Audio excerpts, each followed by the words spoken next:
আমরা কি প্রতি বছর বছর এই জুলাই বার্ষিকী পালন করে যাব? নেভার। আমি মনে করি this is the last session আমাদের আলোচনা সভা। নেক্সট বছর আসার আগেই জুলাই যে সনদ সেটা আমরা বাস্তবায়ন চাই। আপনারা কি একমত আছেন? আমি আপনাদের সমর্থন চাচ্ছি। অবশ্যই জুলাইয়ের সনদ বাস্তবায়ন হতে হবে সামনের বার্ষিকী আসার আগেই। এজন্য কি করতে হবে? অনেক ষড়যন্ত্র চলছে, ষড়যন্ত্রের মূল উৎপাদন করতে হবে।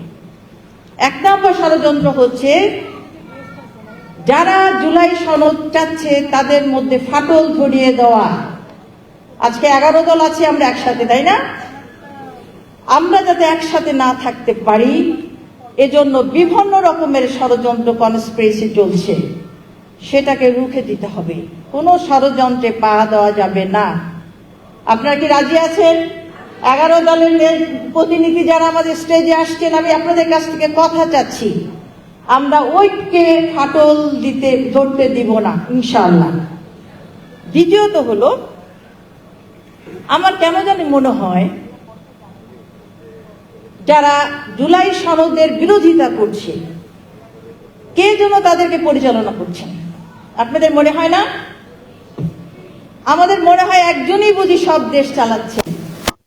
তিনি আইনমন্ত্রী, ধর্মমন্ত্রী, তিনি পরিবেশ মন্ত্রী, দুর্যোগ মন্ত্রী, শিক্ষামন্ত্রী, তিনি সবই মন্ত্রী। তার মানে কি একমাত্র তিনিই দেশটাকে চালাচ্ছেন এবং তিনিই কিন্তু বিরোধিতা করছেন জুলাই সনদের ব্যাপারে। সেটা কি আপনাদের চোখে পড়ছে না? পড়ছে। সুতরাং আজকের এই আলোচনা সভা থেকে আমরা জোর দাবি জানাচ্ছি, এই তাল বাহানা বাদ দিতে হবে। সংবিধানের দোহাই দেওয়া যাবে না, কারণ অনেক আইন বিশেষজ্ঞ আছেন, তারা জানেন, তারা বলছেন যে সংবিধানের দোহাই দেওয়া হচ্ছে, এটা জাস্ট আই ওয়াশ, এটা কোনো কারণ নয়। সরকার যদি মনে করেন এখনই এটা সংশোধন হওয়া দরকার, সংস্কার করা দরকার, উনি পারেন। আর আপনার নিশ্চয়ই সংসদে একটা কথা শুনেছেন, ক্ষমতায় যাওয়ার আগে যা বলেছি সেটা তো এমনি এমনি বলেছি, সংসদে আসার জন্য বলেছি। চিন্তা করেন তাহলে জনগণের সাথে কি রকম প্রতারণা করা হয়েছে।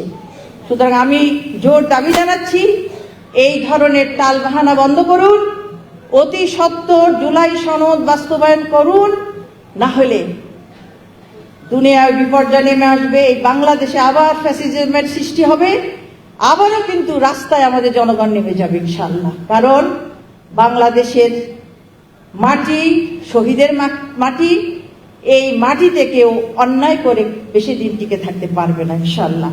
তাহলে আসুন আমরা সম্মিলিতভাবে প্রতিবাদ করি, দাবি আদায় করি। বিশেষ করে যারা সংসদে আছেন, আমার মনে হয় সংসদকে আরো বেশি উত্তপ্ত করে ফেলেন, যাতে করে তাদের টনক নড়ে যে এইভাবে দেশ টিকতে পারবে না, দেশ চালাতে তারা পারবে না ইনশাআল্লাহ।